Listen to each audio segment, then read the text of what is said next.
गणपति बप्पा मोरिया के जय घोष से गूंज उठी शोभा यात्राएं। अगले बरस तू जल्दी आके लगे जयकारे।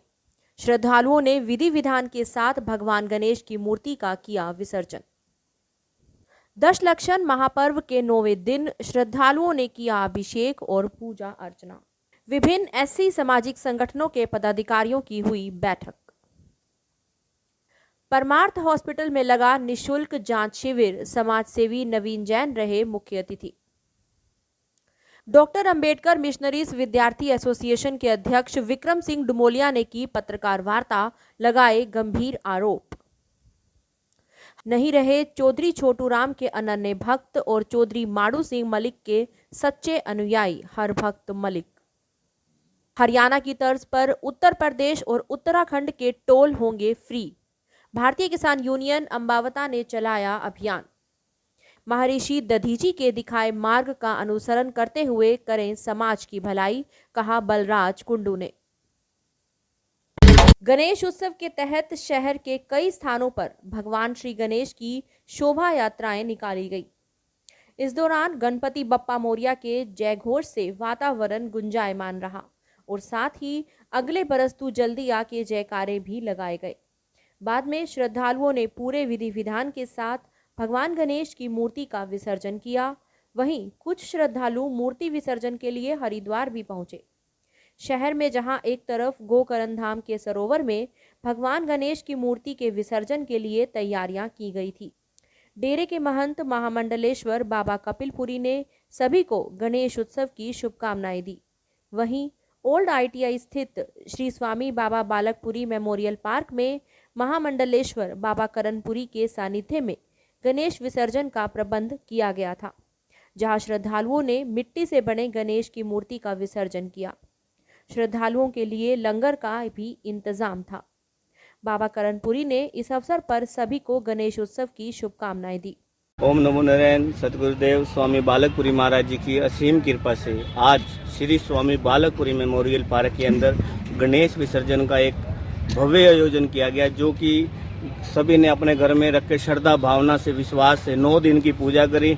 आज जो मिट्टी के गणेश जी जिन्होंने विराजमान करे, वो श्री स्वामी बालकपुरी मेमोरियल पार्क में आकर के ये पानी का टब देखा, इसके अंदर विसर्जन करेंगे और जो गणेश जी का जो भी मिट्टी वो मेल्ट हो जाएगी। मेल्ट होने के उपरांत उनको इन पेड़ पौधों में डाल दिया जाएगा, ताकि प्रकृति की हवा और ये गणेश जी की जो इतने दिन पूजा अर्चना हुई उसकी सुगंध पूरे पार्क में रहेगी। और जो भी यहाँ पे भ्रमण सैर करेगा उस पर गणेश जी की कृपा बनी रहेगी, गुरु महाराज जी की कृपा से ये रहेगा। और गणेश विसर्जन पर आज श्री स्वामी बालकपुरी मेमोरियल पार्क में एक भंडारे का भी आयोजन किया गया, जो कि सभी भक्तों के जो भी यहाँ पे आएंगे उनके आने पर प्रसाद के रूप में ये दिया गया है। तो सभी का यहाँ श्री स्वामी बालकपुरी मेमोरियल पार्क में आने पर तहे दिल से धन्यवाद करता हूँ, स्वागत करता हूँ।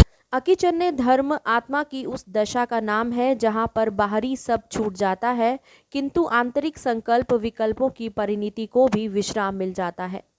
सेक्टर 1 स्थित श्री 1008 भगवान पार्श्वनाथ दिगंबर जैन गजरथ मंदिर में दशलक्षण महापर्व के 9वें दिन श्रद्धालुओं द्वारा अभिषेक और पूजा अर्चना की गई।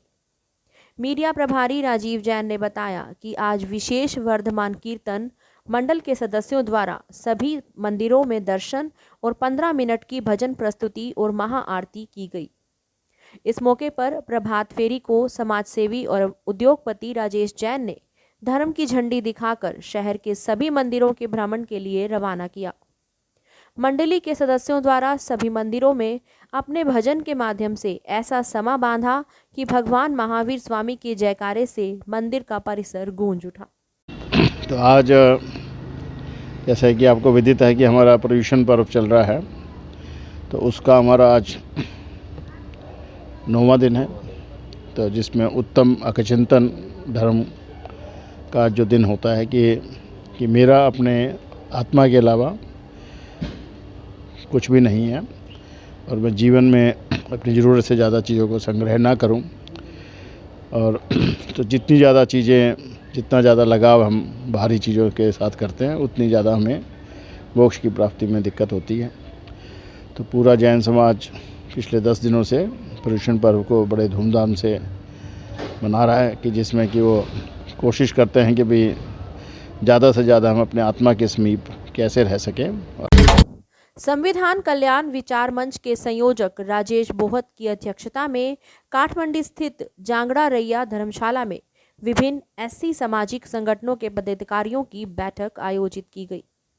बैठक में कोऑर्डिनेशन कमेटी का गठन करने पर विचार विमर्श करते हुए राजेश बोहत ने समाज में एससी समाज की सामाजिक एवं राजनीतिक हिस्सेदारी सुनिश्चित करने पर बल दिया।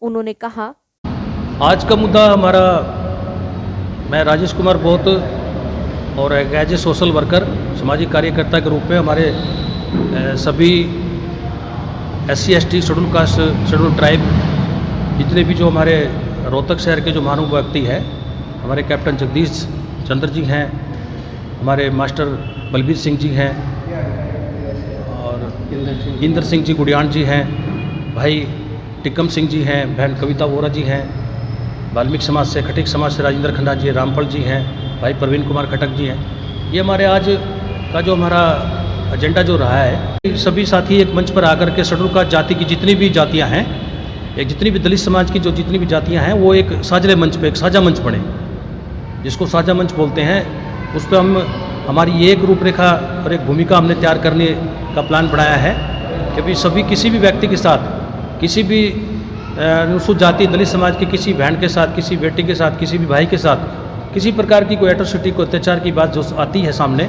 या उनके अधिकारों से जो सरकार द्वारा, जो कानून द्वारा जो हक अधिकारों से जो उनको वंचित रखा गया है, उस मुहिम को चला, उस लड़ाई को लड़ने के लिए हमने एक मंच पे आज का जो वक्त है, एक मंच पे आने का वक्त समय है।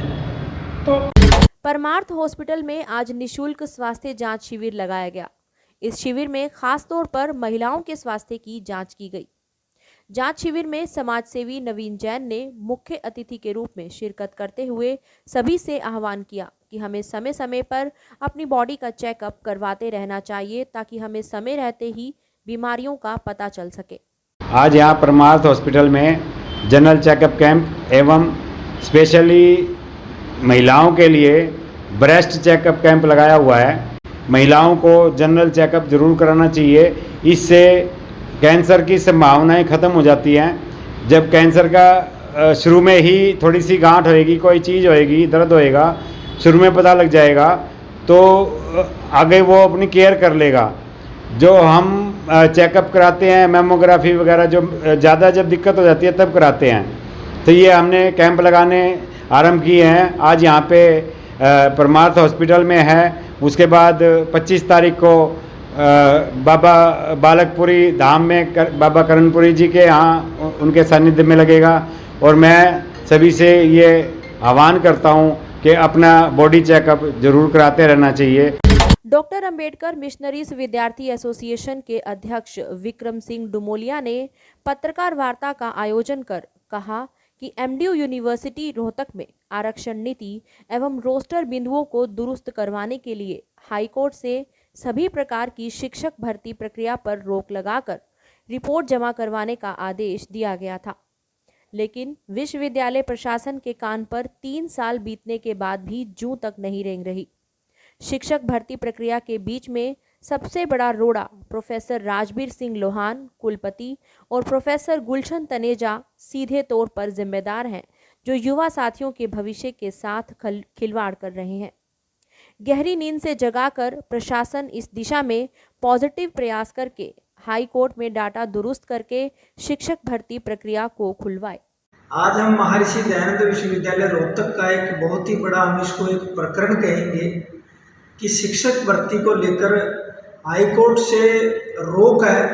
और रोक की भी एक बहुत बड़ी वजह है कि महर्षि दयानंद विश्वविद्यालय की स्थापना सन 1976 में एक प्रदेश स्तरीय विश्वविद्यालय के रूप में हुई थी। जब स्टेट यूनिवर्सिटी के रूप में इसकी स्थापना हुई थी तो इसमें सभी प्रकार के जो स्टेट के नियम है, कानून है, वो लागू होंगे।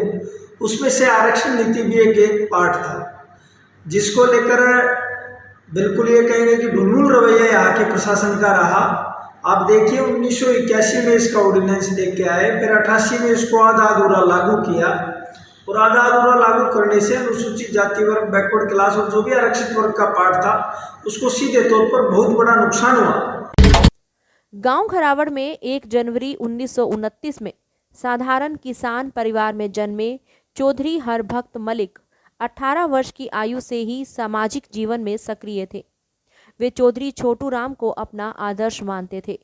वहीं मूक सेवक चौधरी माडू राम मलिक के वे पक्के अनुयायी थे। समाज सेवा और युवाओं को संस्कारित करना उनके जीवन का मुख्य उद्देश्य रहा। लगभग 93 वर्ष की आयु में उनका स्वर्गवास हो गया।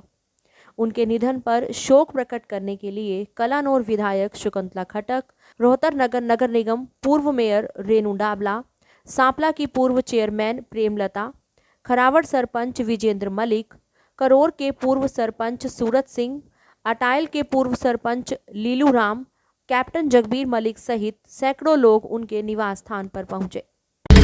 पिछले 9 महीने से चल रहे किसान आंदोलन को मजबूती प्रदान करने के लिए हरियाणा की तर्ज पर उत्तर प्रदेश और उत्तराखंड के टोल फ्री करवाने के अभियान की शुरुआत कर दी गई है।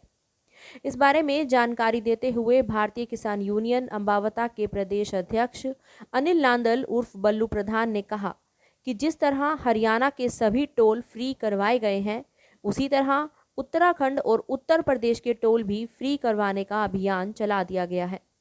इस दौरान उनके साथ राष्ट्रीय अध्यक्ष ऋषिपाल अंबावता, हरियाणा से पूर्व मंत्री अवतार सिंह भड़ाना, उत्तराखंड के भाकियू प्रदेश अध्यक्ष राजेश सैनी, मुजफ्फरनगर जिला अध्यक्ष मोहम्मद शाह आलम, इसके साथ भारी संख्या में किसान और मजदूर भी मौजूद रहे। उन्होंने कहा कि जब तक सरकार इन 3 कृषि कानूनों को रद्द नहीं करेगी और सभी फसलों पर MSP रेट तय नहीं करेगी, तब तक ये आंदोलन शांतिपूर्ण तरीके से यूं ही चलता रहेगा।